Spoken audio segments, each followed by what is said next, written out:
ku soo dhawaada daawadayaal mar kale iyo barnaamijka xogtibaax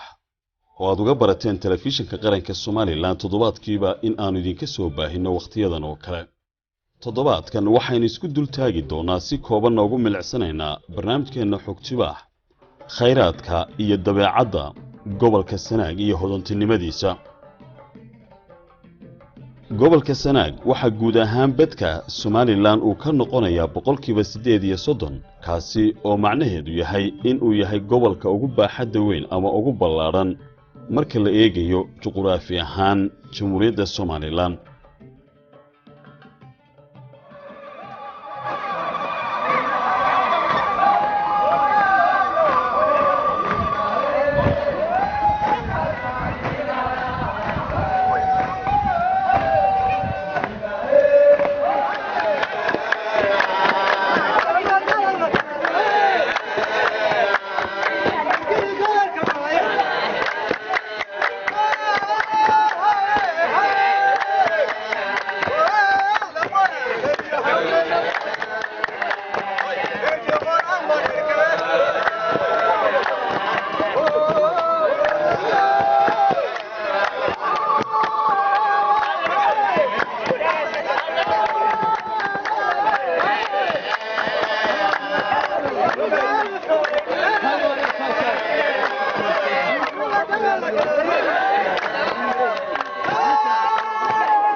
gobolka Sanaag waa gobol hodana waxa uu leeyahay xeebta ugu dheer marka la eego gobolada dalka. xeebtaasi waxa ku duugan sida guud ahaan badda Soomaaliland ama xeebtu ay leedahay khayraadka iyo noocyadiisa kala duwan oo ugu weyn yahay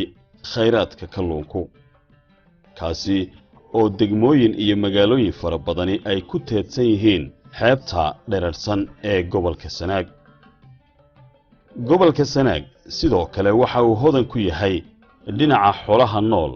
iyada oo gobolku leeyahay ariga ama idaha ugu badan oo dabeecad ahaan ku nool gobolkaasi maadaama banka ugu dheeri ama ugu baaxadda weyni uu ku yaalo gobolka. sidoo kale waxa ku dhaqma oo hodan uu ku yahay noocyada ugaadha kala duwan iyo xoolaha meensiyadooda kale sida geela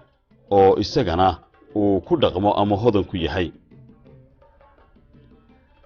dadka gobolka ku nooli waa dad inta badan ay u saamaxdo cimilada gobolka ee aadka u wanaagsan iyo juqraafi ahaan buuraha iyo joogga sare ee gobolka qaybo ka mid ay leeyihiin inuu ahaado mid dadku ay ku nool yihiin caafimaad cimrigooduna badi uu ka badan yahay inta ay noolaadaan gobolada kale qaybo ka mid dadka ku nooli taas oo loo tiriyo qabowga ama joogga sare ee buurta daalo iyo silsiladaha kale ee golis ee ku teedsan qaybo badan oo ka mid gobolka.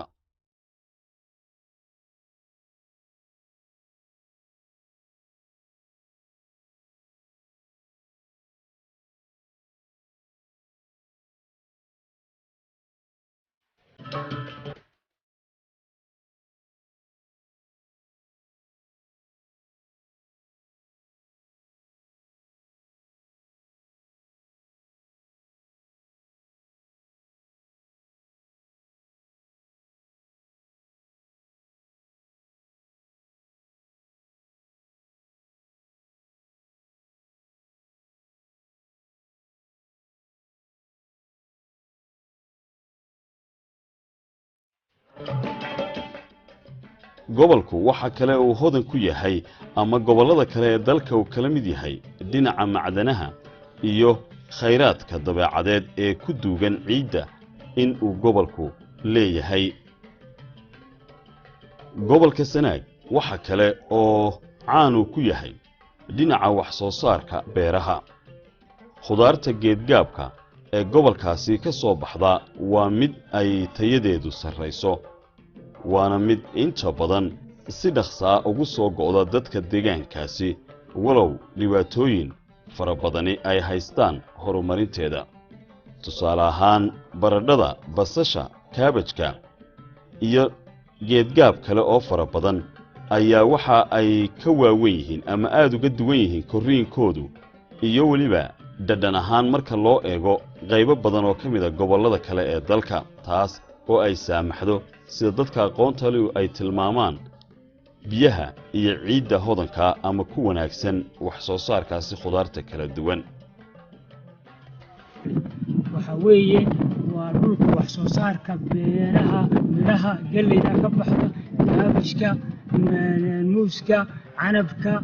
basasha, baradhada, basbaaska, intaasiba waxay ka baxaan togga cafaaf ay ugu sarreyso dayaxa, waxayna sabaari kartaa gobollada Soomaaliya soo saarkaasi khudaarta kala duwan. gobolku waxa gaar u ah goobo taariikhiya oo ku wanaagsan dhinaca dalxiiska, kuwaasi oo dabeecad ahaan hibo u leh bilic iyo qurux aad u taariikhiya oo aanay lahayn gobollo badan oo dalka ka mid ah. tusaale ahaan buurta Daalo sida suugaan fara badan ku soo aroortay waa buur dalka ugu hodansan dhinaca bilicda, oo waa qayb ka mid ah buurta ugu dheer dalka ee Surrad, waxaana silsiladaasi ay leedahay godka caanka ah ee buurta Tabca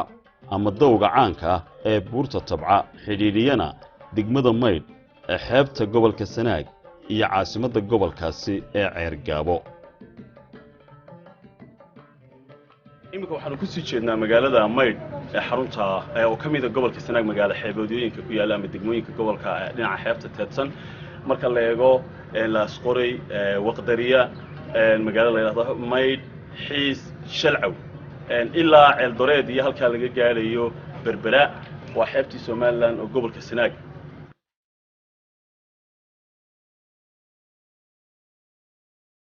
gobolka waxa gaar u ah oo kale deegaano ama goobo taariikhiya oo ay ka mid yihiin deegaanada ay badi ku xabaalan yihiin awoowayaasheen ama ku yaalaan qubuurihii dadka Soomaalida inta ugu badani ay ka tafiirmeen ama ka soo jeedaan, taas oo iyaduna markhaati mar kale u noqonaysa gobolka iyo sida uu u muujinayo taariikhdiisa faca weyn marka loo eego raadadka ka muuqda ama ku duugan. gobolkan waxa gaar u ah oo kale beeyada ama qaybaha kala duwan ee xabagta, taasi oo dadka qaarkood inta fooxa loo yaqaano ay inta badan ka yaqaanaan ama ka og yihiin, balse noocyadeedu ilaa iyo 4 qaybood u sii kala baxda, inkasta oo marka hore geedku uu laba muhiim ah ka kooban yahay. dhinaca waxbarashada, gobolku waxa uu taariikh weyn ku leeyahay dugsiga lagu magacaabo Dayaxa, waxaana dugsigaasi ka aflaxay ama wax ku bartay xilli tacliintu ay aad u koobnayd dad fara badan oo ku filiqsan wadamada dunida, ama si kale haddii aynu u eegno gudaha dalka Soomaaliland iyo guud ahaan caalamkaba. dadkaasi oo intooda badani ay yihiin dad aqoonta looga dambeeyo kana gaadhay heer aad u sarreeya. gobolku waxa uu leeyahay gaar ahaana buurta Daalo dhir noocyadoodu ay aad u kala duwan yihiin oo qofka dhex istaaga ama dhex taga uu ku ashqaraaro, adag tahayna inuu xafido magacyadooda ama wax ka garto, inkasta oo dadka deegaanku ay khubaro ku yihiin isla markaana badbaadiyeen bilicda iyo quruxda buurta Daalo. gobolku waxa uu leeyahay dhul ban ah oo ay ku tarmaan xooluhu gaar ahaana idaha, taas oo u saamaxda dadka deegaankaasi gaar ahaana Saraar, Bancadde iyo Karmaan in ay markaasi dhaqdaan tirada idaha ugu badan ee dalka Jamhuuriyadda Soomaaliland. marka banankaasi idaha lagu daajiyo casarkii ama barqadii, qof aan hore u arag waxa uu u malaynayaa in lagu daadiyey waxyaabo cadcad. tirada iyo baaxadda iduhu ay leeyihiin darteed, marka uu cidhif ka joogana cidhifka kale aanu u muuqan karin. gobolku waxa uu leeyahay dhulal jarar ah iyo buuro kala duwan oo mararka qaarkood ay adag tahay in gaadiid lagu dhex maro. gobolku waxa uu hodan ku yahay oo kale dabeecadda guud oo aynu ka xusi karno ama aan ka xasuusto anigu tixdii koobnayd ama maansadii koobnayd ee Maxamed Ibraahim Warsame Hadraawi uu ku halqabsanayay isagoo lahaa daaloo korkeedii figta iyo daruuruhu isku soo durkeenoo ceeryaama daahi ku dalaalimayso dirir gaaxday mirayoo toddobaad ku da'ayo danabka iyo hilaaci isu daba mareenoo onkudkuna dayaankii dhulka dakharig yeelo casar gaaban daadka iyo durdurradu kulmeenoo isku soo darmeenoo isla dulundulceeyeen jarar moose dumiyeen hadba daw samaysteen shimbiruhu mar duuleen marna soo degeenoo damaloo dhan qariyeen.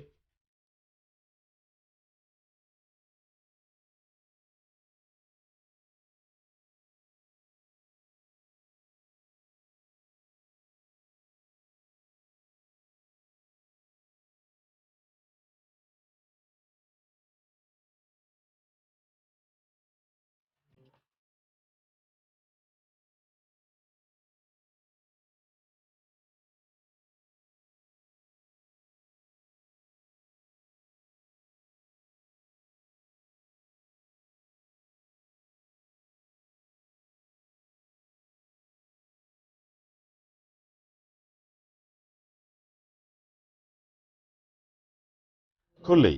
halkaan dhex taagnahay imika in yar oo ka mid ah ayaan u malaynayaa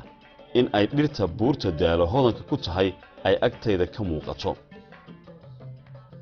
guud ahaan barnaamijkan waxaanu ugu talagalnay daawadayaal in aanu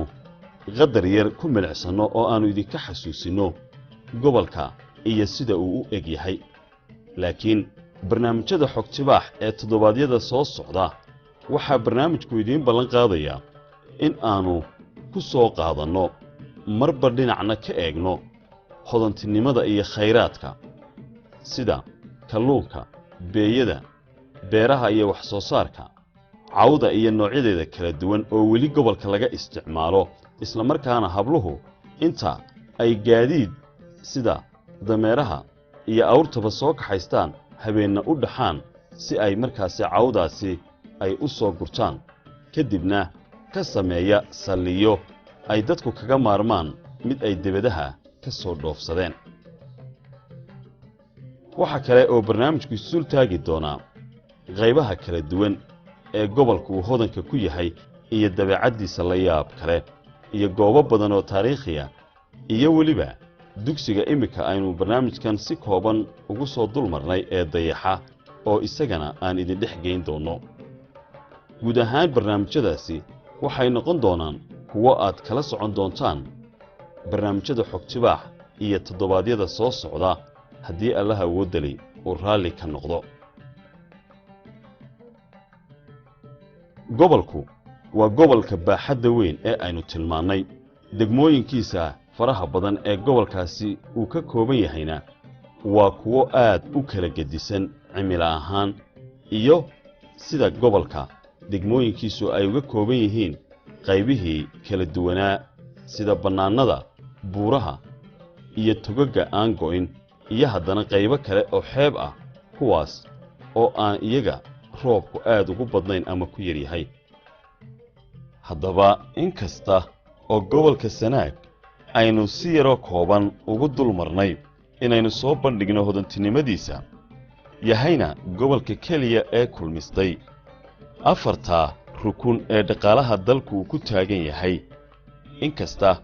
oo ay sii kala muhiimsan yihiin sida wax soo saarka dhinaca beeraha, kalluumaysiga iyo horumarinta arrimaha xeebaha ama khayraadka badda xoolaha nool iyo qaybahooda kala duwan iyo weliba dhinaca beeyada iyo macdanaha kala duwan iyo weliba arrinta shanaad oo iyana ah dhinaca taariikhda iyo goobaha dalxiiska ku wanaagsan ee uu gobolku hodan ku yahay haddana wax xidhiidha oo rasmi ah oo suurtageliya in arrimahaasi laga faa'iidaysto guud ahaan qaranka lama laha gobollada kale ee dalka duruufaha ugu badan ee gobolka ragaadiyey isla markaana khayraadkiisaasi uu ku caawin kari waayay gobollada kale ee dalka waxa ugu horreeya dhinaca waddooyinka iyo ku xidhnaanta gobollada kale ee dalka waxaana dadka qaarkood tilmaamaan in aanay iska daa dhowr iyo 20 sannadood ee Soomaaliland jirtay xataa waqtigii Ingiriiska dawladii ka dambeeyay dalkii la oran jiray Soomaaliya aanay dareemin qaybo badan oo gobolka Sanaag ka mid ah dawladnimada iyo adeegyadii looga fadhiyay haddaba ninkan odayga ah oo ku naanaysan Hariwa waxa uu muujinayaa hab suugaaneed oo kooban dareenka iyo rajada ku jirta waqtigan dhulka aanu naal dhanka iyaga Sanaag dhinac dawladnimo waa dhowdahay weli nooma dhalan waxaan ahay dursuge waxaan dhowrayaa maandeeq dhashaan dhaydeeda kulul hadba kii dib qabadhiilka ugu sugo waxaan dhowrayaa dhalinyarada iyo waayeelka dhacay inay wada dhergaan waxaan dhowrayaa dhaqankii burburay in la soo dhiso la dhammaystira waxaan dhowrayaa dhulka hooyadeen deeman iyo luul macdanta dhaxtaal in naloo ka dhuro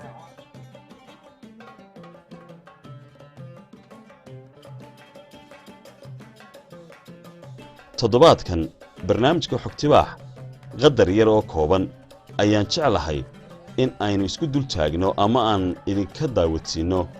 ciyaaraha gaarka oo ah gobolka ee ceer gaabaawida balse inta ka horeysa barnaamijyada kale waxaan jeclahay toddobaadkan in aan barnaamijka intaasi ku soo gabagabeeyo aniga iyo saaxiibkay xasan maxamed jaamac afnugaal xasan baanaraama tan iyo kulan dambe waxaan idinkaga tegaynaa sidaa iyo nabadgelyo